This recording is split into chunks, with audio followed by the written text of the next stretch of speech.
Peri engineering, arts and science, pharmacy, nursing மற்றும் physiotherapy கல்லூரிகள் சென்னை இந்தியாவில் சிறந்த உள்கட்டமைப்பு கொண்ட கல்லூரிகளில் ஒன்று. 100% வேலை வாய்ப்பினை உறுதி செய்யும் சாதனை. ஆயிரக்கணக்கான பிற கல்லூரி மாணவர்களுக்கும் வேலை தந்த பெருமை. பெரி, எங்கள் கண்களில் உங்கள் கனவுகள்.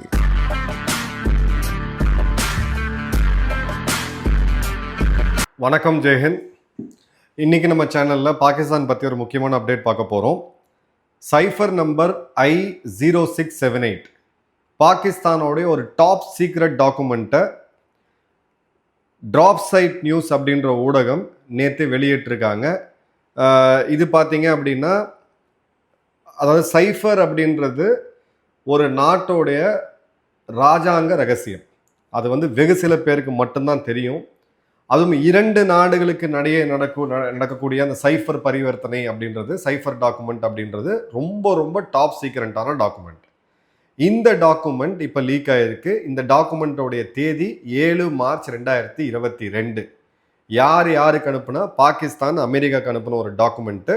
இது இப்போ பப்ளிக் தளத்தில் வெளியில் வந்திருக்குது. இதோடைய ஆத்தென்டிசிட்டி அப்படின்றது 100% உண்மை. இந்த டாக்குமெண்ட் யாருக்கும் நடந்த சந்திப்புனா, பாகிஸ்தானுடைய தூதர், அமெரிக்க தூதர் அசாத் மஜீத் கான் மற்றும் அமெரிக்காவுடைய assistant secretary of state south மற்றும் சென்ட்ரல் ஏஷியா டொனால்ட் லூவோடைய பேர் உங்களுக்கு நம்ம சேனலில் ரெகுலராக பார்க்குறவங்களுக்கு நல்லாவே தெரியும். பங்களாதேஷ் ஆட்சி மாற்றத்தில் ஒரு மிகப்பெரிய பிரெயினாக செயல்பட்டது டொனால்ட் லூ தான்.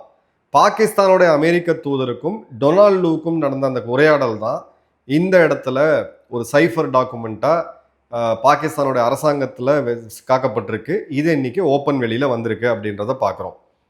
ஸோ இந்த சைஃபர் டாக்குமெண்டோட நம்பர் I0678, டேட்டட் 7 மார்ச் 2022. பாகிஸ்தானுடைய தூதரகத்திலிருந்து பாகிஸ்தானுடைய வெளியுறவுத்துறை அமைச்சகத்துக்கு அனுப்பப்பட்டது. இதில் சந்திப்பு யார், இது எதோட மினிட்ஸ் அப்படின்னு பார்த்தீங்கன்னா, Donald Lu assistant secretary of ஸ்டேட்டுக்கும் இவங்களுடைய அமெரிக்காவுடைய பாகிஸ்தான் தூதருக்கும் நடந்த உரையாடல். இதோட கிளாசிஃபிகேஷன் அப்படின்றது சீக்ரெட், நோ சர்க்குலேஷன். அதாவது அர்த்தம் என்ன அப்படின்னா, இராணுவத்தில் ராஜாங்க ரீதியாக அரசாங்கத்தில் பார்த்தீங்க அப்படின்னா ரெகுலர் கம்யூனிகேஷன் நடக்கும். ரெஸ்ட்ரிக்டட் அப்படின்ற ஒரு கிளாசிஃபிகேஷன் இருக்குது. கான்ஃபிடென்ஷியல், ரகசியமானது அப்படின்ற ஒரு கிளாசிஃபிகேஷன் இருக்குது. சீக்ரெட் இருக்குது, டாப் சீக்ரெட் இருக்குது. சீக்ரெட், நோ சர்க்குலேஷன் அப்படின்னா, இதை நீங்கள் ஒரு புகைப்படமோ நீங்கள் ஒரு ஜெராக்ஸ் காப்பியோ கூட எடுக்க முடியாது, ஃபோட்டோஸ்டாட் கூட எடுக்க முடியாது. அந்த அளவுக்கு ஒரு அலுவலகத்துக்கு, ஒரு அமைச்சருக்கு மட்டுமே தெரியக்கூடிய ஒரு இராணுவ ரகசியம், ராஜாங்க ரகசியம் இது. இப்போ சைஃபர்னா என்ன அப்படின்னு பார்த்தீங்கன்னா, ஒரு கிளாசிஃபைடு டிப்ளமேட்டிக் டெலகிராம். இதை என்கிரிப்ட் பண்ணியிருப்பாங்க, அவ்வளோ சீக்கிரம் வராது. இது 3 பேஜ் உடையது. நீங்கள் ஸ்க்ரீனில் பார்க்கலாம். சீக்ரெட் டாக்குமெண்ட், நோ சர்க்குலேஷன், வேறு யாருக்கும் அனுப்பக்கூடாது. பாகிஸ்தான் நேரப்படி காலையில் 8 மணிக்கு 6 நிமிஷத்துக்கு இந்த டாக்குமெண்ட் 7ஆம் தேதி மார்ச் 2022 அனுப்பிச்சிருக்காங்க அப்படின்றத பார்க்குறோம். இப்போது பேரா பை பேராவாக இதில் உள்ள என்ன இருக்குது அப்படின்றத பார்க்கலாம். ஃபஸ்ட்டு பேராவில் பார்த்தீங்கன்னா மீட்டிங் செட்டப். இந்த மீட்டிங்கில் யார் கலந்துக்கிட்டாங்க. நான் ஏற்கனவே சொன்ன மாதிரி டொனால்ட் லூ மற்றும் பாகிஸ்தானுடைய தூதர் அசாத் மஜீத் கான். அதே மாதிரி பார்த்தீங்க அப்படின்னா, 2வது பேரால அமெரிக்காவுடைய தூதர் அப்படின்றவர் உக்ரைனை மையப்படுத்தி ஒரு குற்றச்சாட்டை வைக்கிறார். அதில் என்ன அப்படின்னா, பாகிஸ்தானுடைய பொசிஷன் என்ன உக்ரைனில். ஏன்னா நல்லா கவனிங்க, 24 பிப்ரவரி இந்த போர் ஆரம்பித்த அடுத்த நாள் இம்ரான்கான் போய் ரஷ்யாவில் இறங்கினது நமக்கு ஞாபகம் இருக்கும். ரஷ்யாவில் இறங்கி இட்ஸ் அ ஹிஸ்டாரிக் டே, வரலாற்று சிறப்பு மிக்க நாள் அப்படின்னு சொன்னார். இந்த சந்திப்பு நடந்தது கிட்டத்தட்ட 2 வாரம் கழித்து 7ஆம் தேதி மார்ச். அமெரிக்கா என்ன கோவப்படுறாங்க பாகிஸ்தான் மேலனா, உக்ரைன் விஷயத்தில் உங்களோட நிலை என்ன. அதே மாதிரி பார்த்தீங்க அப்படின்னா, டொனால்ட் லூ இவங்களுக்கு சொன்னது, Pakistan is taking such an aggressively neutral position on Ukraine. நீங்கள் எப்படி நடுநிலை எடுக்க முடியும் அப்படின்னு அவங்க சொன்னதுக்கும், அதே மாதிரி இப்போ இருக்கக்கூடிய பொலிட்டிக்கல் ட்ராமா இஸ்லாமாபாத்தில் அப்போது நிறைய குற்றச்சாட்டு இம்ரான்கானுக்கு எதிராக வந்துச்சு. குறிப்பாக அவர் நடத்தின அந்த எல்லாத்துமே இலவசம்னு கொடுத்து நாட்டோடைய பொருளாதாரம் மிகப்பெரிய ஒரு பிரச்சனையில் இருந்தது. ஸோ இதை மடை மாத்துறதுக்கு உக்ரைனுக்கு எதிரான ஒரு நிலை எடுக்கிறாரு அப்படின்றது டொனால்ட் லூ பாகிஸ்தானுடைய தூதரக அதிகாரிக்கு சொன்ன ஒரு குற்றச்சாட்டு. அதன் பிறகு 3வது பேராகிராஃப் ரொம்ப ரொம்ப முக்கியம். இங்கே தான் அவங்க அல்டிமேட்டம் உத்தரவை வந்து அமெரிக்கா கொடுக்குது. அதில் என்ன குறிப்பாக பார்த்தீங்கன்னா, இம்ரான்கானுடைய ரஷ்ய தூதரகம் அப்படின்றது, அதே மாதிரி ஐநாவுடைய பாதுகாப்பு கவுன்சிலில் ரஷ்யாவுக்கு எதிராக கொண்டு வரப்பட்ட தீர்மானத்தில் வெளிநடப்பு செஞ்சது. இது 2 தான் அமெரிக்கா கிளியர் கட்டாக ஒரு கோவத்தில் இருக்காங்க. I think if it is no confidence vote against the PM succeeds, all will be forgiven in Washington because the Russia visit is being logged as a decision by the Prime Minister. Otherwise, I think it will be tough going ahead. Honestly, I think isolation of PM will become very strong from Europe and the United States. விஷயம் ரொம்ப ரொம்ப தெளிவு. அதாவது நம்ம அன்னைக்கே நம்ம predict பண்ணி சொல்லவும் செஞ்சிருந்தோம். இம்ரான்கான் ரஷ்யா போனது இது இம்ரான்கானோட தனிப்பட்ட முடிவு. அப்போ இம்ரான்கானை இந்த வாக்கெடுப்பில் நீங்கள் தோக்கடிக்கணும். தோக்கடிக்கலை அப்படின்னா அமெரிக்கா உங்களை வச்சு செய்யும் அப்படின்றது தான். தோக்கடிச்சிங்கன்னா இது இம்ரான்கானோட தனிப்பட்ட முடிவு, இது பாகிஸ்தானுடைய அரசு நிலை கிடையாது அப்படின்னு நம்ம வந்து உங்களை தப்பிக்க விட்டுருவோம். ஆனால் ஒருவேளை நீங்கள் இம்ரான்கானை வாக்கெடுப்பில் தோக்கடிக்கலை அப்படின்னா அமெரிக்காவும் ஐரோப்பிய நாடுகளும் உங்களை வச்சு செய்யும் அப்படின்றது தான். அடுத்தது பார்த்தீங்க அப்படின்னா பாகிஸ்தான் வந்து பதிலுக்கு சொல்கிறாங்க, இல்லை இந்த மாஸ்கோ விசிட் அப்படின்றது இந்த போருக்காக போல, பல வருடமாக நாங்கள் பேச்சுவார்த்தை நடத்தியிருந்தோம், எங்களுக்கும் இதுக்கும் வந்து பெரிய இது கிடையாது, ரஷ்யாவுக்கும் பகை கிடையாது, நாங்கள் அதை வந்து தீர்க்கணும் அப்படின்னு பார்க்குறோம்.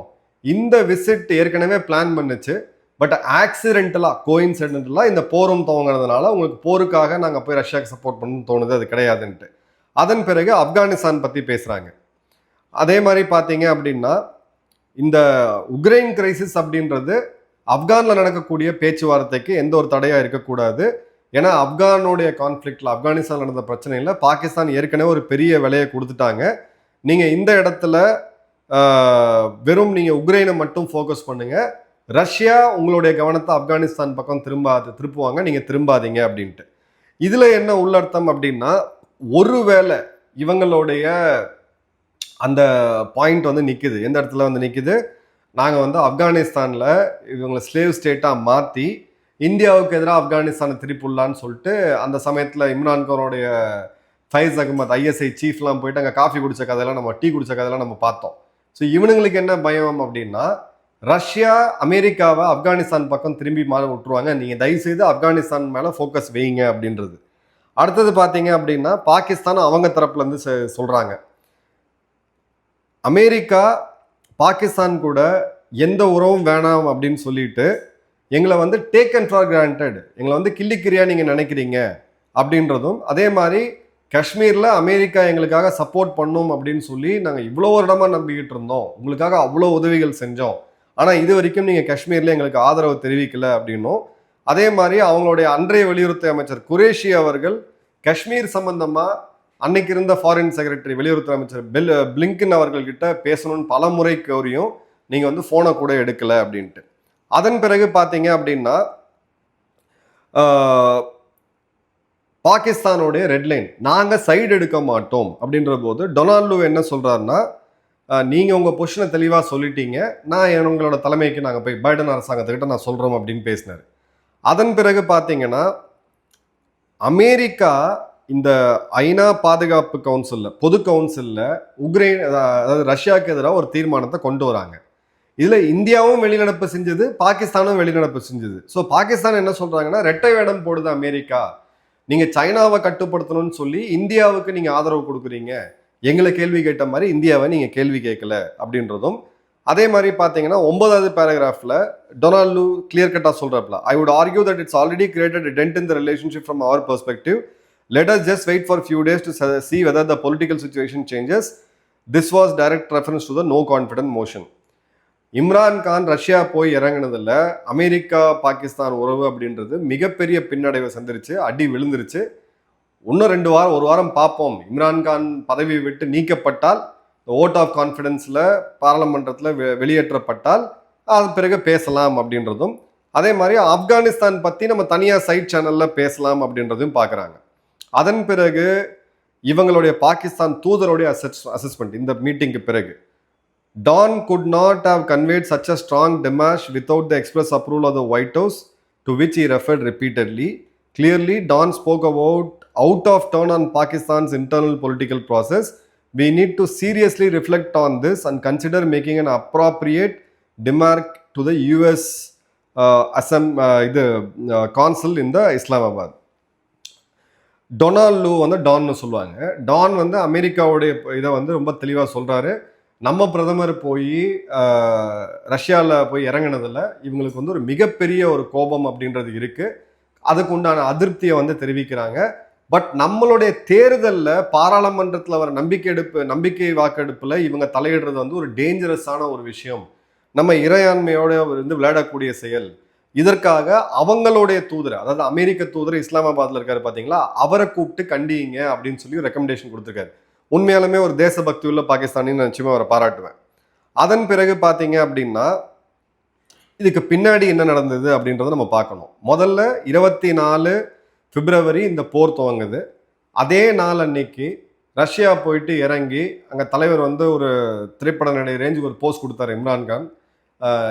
ஒரு புது சகாப்தம், இன்னொரு சரித்திர நாள் அப்படின்ட்டு அமெரிக்காவுக்கு லிட்டரலாக எரிஞ்சு போச்சு அந்த டைமில். அதன் பிறகு பார்த்தீங்க அப்படின்னா வாஷிங்டன் வந்து ஒரு குளோபல் கோயலேஷனை பில்ட் பண்ணுறாங்க.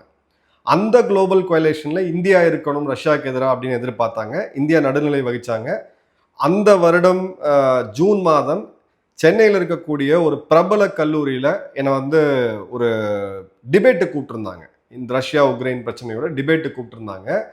அப்போ அங்கே இருக்கக்கூடிய கல்லூரி மாணவர்கள் மாணவிகள், குறிப்பாக மாணவிகள் எடுத்தீங்க அப்படின்னு பார்த்தீங்கன்னா, உக்ரைன் பாவம், ரஷ்யா ஒரு அக்ரெசர், புத்தின் அவர்களை ஹிட்லர் ரேஞ்சுக்கு விவரித்து இந்தியா மாதிரியான நாடு சப்போர்ட் பண்ணாமல் விட்டாங்க, அங்கே உக்ரைனியர்கள் கொல்லப்படுறாங்க அப்படின்னு சொல்லி ஐ ஸ்டாண்ட் வித் யுக்ரைன் சொன்னாங்க. ஸோ அந்த வெஸ்டர்ன் மீடியாவோடைய இன்ஃப்ளூயன்ஸு நம்மளுடைய காலேஜில் இருக்கவங்களோட இருக்குது. அந்த டிபேட்டில் நான் சில முக்கியமான பாயிண்ட்ஸை எடுத்து வச்சேன்.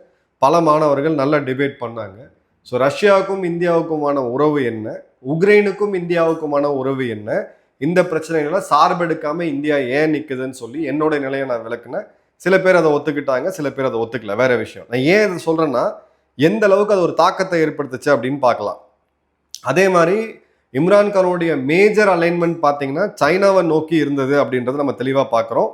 ஆகஸ்ட் 2021 தான் ஆப்கானிஸ்தானை விட்டு அமெரிக்கா வெளியேறாங்க பர்மனெண்ட்டாக 20 வருடத்துக்கு பிறகு. ஸோ இங்கேயும் பாகிஸ்தான் கோஆப்ரேஷன் அப்படின்றது ரொம்ப தேவைப்படுது. அதே மாதிரி சைனாவை வந்து கவுண்டர் வெயிட்டாக கொண்டு வரதுக்கு அந்த பைடன் அரசாங்கத்துக்கு இந்தியாவும் தேவைப்படுத்துது. ஸோ கிளியர் கட்டாக அவங்க வந்து கேரட் அண்ட் ஸ்டிக் பயன்படுத்தியிருக்காங்க. நீ இதே ரேஞ்சில் போல உங்கள் பிரதமரை நீங்கள் தூக்கலை அப்படின்னா நாங்கள் வந்து இதை பண்ணுவோம், ஒருவேளை தூக்கிட்டிங்கன்னா நம்ம உறவு வந்து நல்லா இருக்கும் அப்படின்ற மாதிரி. அதே மாதிரி பார்த்தீங்க அப்படின்னா இந்த இடத்துல குளோபல் சவுத்தோடைய சாவர்னிட்டி, இங்கே இருக்கக்கூடிய நாடுகள் இவங்க இப்போ பாராளுமன்றத்தில் ஒரு மக்களால் தேர்ந்தெடுக்கப்பட்ட ஒரு பாப்புலரான மாஸ் லீடர் யாருன்னு பார்த்தீங்கன்னா பாகிஸ்தானில் இம்ரான்கான் மட்டும்தான். அவர் எப்படிப்பட்டவர், நல்லவரா கெட்டவரா அதெல்லாம் வந்துட்டு நீங்கள் விட்டுருங்க. பட் அவங்க மக்கள் ஆதரவு பெற்ற ஒரு தலைவர் அப்படின்னு பார்த்தீங்கன்னா இம்ரான்கான் தான். அந்த இம்ரான்கானை ஆட்சியை விட்டு தூக்கடிங்க அப்படின்னு சொல்றது யாரு? அமெரிக்காவுடைய மிக முக்கியமான அதிகாரி, வெளியுறவுத்துறையில் நம்பர் 3 லெவலில் இருக்கக்கூடியவர், மினிஸ்டர் ஆஃப் ஸ்டேட் லெவலில் இருக்கக்கூடிய டொனால்ட் லூ. ஸோ பங்களாதேஷில் ஆட்சி மாற்றத்தையும் இவங்க தான் பண்ணாங்க. நேபாளில் இவங்களோட இன்டர்ஃபரன்ஸ் இருந்துச்சு. இப்போ நீங்கள் வச்சுக்கங்க, 2022 பாகிஸ்தானுடைய பாராளுமன்ற வாக்கெடுப்பில் இவங்க டைரக்ட் பண்ணி அதன் மூலயமா ஆட்சி மாற்றத்தை கொண்டு வராங்கன்னா, 2024 ஏப்ரல் மாதம் இந்திய தேர்தலில் இவங்க வந்து நின்று வேடிக்கை பார்த்தாங்க நம்ம யாராவது நம்பணும் அப்படின்னா நம்மளை நாம அந்த கேள்வி கேட்டுக்கணும். ஏன்னா இவங்களோட இன்ஃப்ளூயன்ஸ் வந்து எல்லா நாடுகள் மேலேயுமே இருக்கு அப்படின்றத பார்க்குறோம். இம்ரான்கான் நீக்கப்பட்ட பிறகு ரஷ்யா என்ன சொன்னாங்கன்னா, another attempt of shameless US interference in the internal affair of an independent state. ஒரு சுதந்திரம நாட்டில் இருக்கக்கூடிய உள்நாட்டு பிரச்சனையில் ஒரு கேவலமாக ஷேம்லெஸ்ஸான ஒரு இன்டர்ஃபரன்ஸை அமெரிக்கா பண்ணியிருக்காங்க அப்படின்னு சொன்னாங்க. சைனா வந்து பார்த்தீங்கன்னா அந்த டைமில் சொன்னாங்க, பாகிஸ்தானோட இறையாண்மைக்கும் அவங்களுடைய சுதந்திரத்துக்கும் சைனா வந்து கண்டிப்பாக சப்போர்ட் பண்ணும் அப்படின்ட்டு. ஸோ இந்த சைஃபர் வந்து யார்கிட்ட போச்சு அப்படின்னு பார்த்தீங்கன்னா அவங்களுடைய இராணுவ தலைமையகத்திலிருந்து DGISIக்கு போகுது. இப்போது அமெரிக்கா என்ன இந்த சைஃபர் அப்படின்றது வெளியுறவுத்துறை அமைச்சர் பார்த்துட்டு அவங்களுடைய பிரதமருக்கு கொடுத்துருக்கணும். ஆனா பிரதமருக்கு போகாம அன்னைக்கு ராணுவ தளபதியா இருந்த பாஜ்வா கிட்ட போய், பாஜ்வால இருந்து DGISI கிட்ட போய், DGISI அந்த டைம்ல யார் மாற்றப்பட்டது? அசீம் முனீர். இவங்க கிட்ட போய் அதன் பிறகு இவங்க உள்ள ஒரு மீட்டிங் நடத்துறாங்க. நடத்தின பிறகு இவங்க ஒரு முடிவு எடுக்கிறாங்க, இம்ரான்கானை தூக்கி எறியணும்னு சொல்லிட்டு. இம்ரானுக்கானுக்கு எதிராக இருந்த கட்சிகள், தெரிக்கி லபேக் போன்ற சிறு சிறு கட்சிகளை ஒன்றிணைச்சு கொடுக்க வேண்டிய இடத்துல காசை கொடுத்து, மடக்க வேண்டிய இடத்துல அவங்க மடக்கி, சுயேட்சைகள் போய் ஓட்டு போட முடியாத அளவுக்கு ராணுவம் அவங்கள கைப்பற்றி தூக்கிட்டு போய் வச்சு எல்லா விதமான வேலையும் பண்ணி இம்ரான்கானை தூக்குனாங்க. இந்த சைஃபர் அப்படின்றது த இன்டர்செப்ட் அப்படின்ற இடத்துல இம்ரான்கானுடைய ரொம்ப க்ளோஸாக இருக்கக்கூடிய ஒரு ராணுவ ஒரு அதிகாரி மூலிமா லீக் ஆச்சு அப்படின்னு சொன்னாங்க. அதன் பிறகு ராணுவம் இம்ரான்கானை முதுகுல குத்துனாங்க. 2018க்கு பிறகு இவர் வெளியேற்றப்பட்டு 2022 வெளியேற்றப்பட்டு இப்போ ஒரு 3-4 வருட காலமா அவர் வந்து ஜெயிலில் இருக்கிறாரு அப்படின்றத பார்க்குறோம். ஸோ அமெரிக்காவை பொறுத்த வரைக்கும் அவங்களுடைய ஒரு 3வது லெவலில் இருக்கக்கூடிய ஒரு அதிகாரி பாகிஸ்தான் தூதரை கூப்பிட்டு இங்கே ஆட்சி மாற்றம் நடக்கணும்னு 7ஆம் தேதி சொல்லி 22ஆம் தேதி அங்கே ஆட்சி மாற்றம் நடக்குது. இதுதான் அமெரிக்காவுடைய உண்மையான ஃபேஸ். இவங்க ஜனநாயக பாதுகாவலர்கள்னு சொன்னா கூட ஒரு நாட்டோடைய அரசியல் முடிவுகளை அங்கே உட்காந்துட்டு எடுக்கிறாங்க அப்படின்ற போது இந்தியா மேலே இப்போ ஏன் வன்மன்றதை நீங்கள் தெளிவாகவே லிங்க் பண்ணி பாருங்க. 24 தேர்தலில் ஜார்ஜ் சொரோஸ் பற்றியான அந்த வீடியோக்கள் நீங்கள் தொடர்ந்து பார்த்துருப்பீங்க. பல எவிடன்சஸ் வந்துச்சு. ஜெய்சங்கர் அவர்களே நேரடியாக பேசினாரு. 2024 தேர்தலோட முடிவுகள் நம்ம என்ன அப்படின்றத பார்க்குறோம். ஸோ இன்னைக்கு இந்தியாவுக்கு இருக்கக்கூடிய டேஞ்சர் இது வந்து நம்ம பிஜேபி காங்கிரஸ்ன்னு நினைக்காதீங்க. எந்த கட்சி ஆட்சிக்கு வந்தாலும், எந்த கூட்டணி ஆட்சிக்கு வந்தாலும் இந்த 4 முக்கியமான சோஷியல் மீடியா, ட்விட்டர், எக்ஸ்தலம், ஃபேஸ்புக், இன்ஸ்டாகிராம், இது 4மே அவங்க கிட்ட இருக்கு. குடுமி அவங்க கிட்ட இருக்கு. இந்த 4 பயன்படுத்தி தான் எந்த கட்சியா இருந்தாலும் அரசியல் நரேட்டிவை இன்னைக்கு செட் பண்றாங்க. அதில் அல்காரித்தமை சேஞ்ச் பண்ணாலோ, பாகிஸ்தானுக்கு வீக்கான நாடு கிடையாது. நம்ம தூதரை கூப்பிட்டு நாளைக்கு அரசாங்கத்தை மாற்றுங்கன்னு ராணுவத்திட்ட சொல்லி அனுப்புறதுக்கு நம்ம ராணுவம் அதெல்லாம் கேட்கவும் போகிறது கிடையாது. அரசுக்கு உட்பட்ட, கட்டளைக்கு உட்பட்ட ஒரு டிசிப்ளினான ராணுவம் நம்மளுது. ஸோ இந்த ரீதியாக ராணுவத்துக்கு அவங்க மெசேஜ் கொடுத்து ஆட்சி மாற்றத்தை இந்தியாவில் எத்தனை ஜென்மன்னாலும் கொண்டு வர முடியாது. வேற சில வழிகளை பயன்படுத்துவாங்க. இனி வரக்கூடிய தேர்தலில் இந்த ஒரு எக்ஸாம்பிள் நமக்கு வந்து தெளிவாக இருக்க போது. இந்த டாக்குமெண்ட் இவங்க தரப்புல இருந்து லீக் ஆயிருக்கு அப்படின்றத பார்க்குறோம். இப்போ அசீம் முனீருக்கு இது ஒரு மிகப்பெரிய அதிர்ச்சியாக வந்திருக்கு. ஏன்னா இம்ரான்கான் ஆதரவாளர்கள் ஒரு பெரிய ஒரு தாக்கத்தை வந்து உண்டு பண்ணியிருக்கு. பட் இவங்க இதையும் எப்படி பயன்படுத்துறாங்கன்னா, இம்ரான்கான் தான் இதை வெளியேற்றது, அஃபிஷியல் சீக்ரெட்ஸை, ரகசிய பாதுகாப்பு பிரமாணத்தை இவர் வந்து இது பண்ணிட்டாரு, தேச துரோக செயல், இன்னொரு கேஸை போட்டு இம்ரான்கான் கதையை முடிக்கணும் அப்படின்னு சொல்லி பேசுறாங்க. உங்க கமெண்ட்ஸ் கமெண்ட் பாக்ஸ்ல போடுங்க. நன்றி, வணக்கம், ஜெயஹிந்த்.